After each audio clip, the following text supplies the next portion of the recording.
ในเวลานั้นพระเยซูเจ้าเสด็จไปบ้านเกิดเมืองนอนของพระองค์พวกสาวกก็ติดตามไปด้วย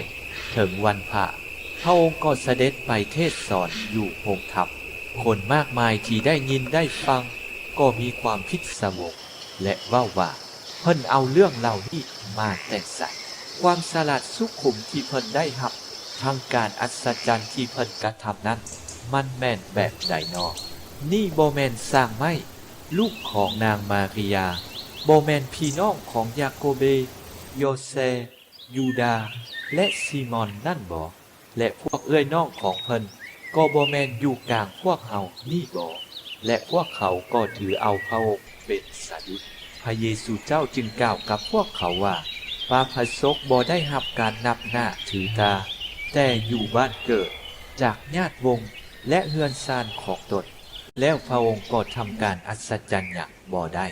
มีแต่ปิ่นหัวคนเจ็บลางคนด้วยการปกอาหัตเท่านั้นพระองค์มีความประหลาดใจเห็นพวกเขาดื้อดึงบ่ยอมเสื่อ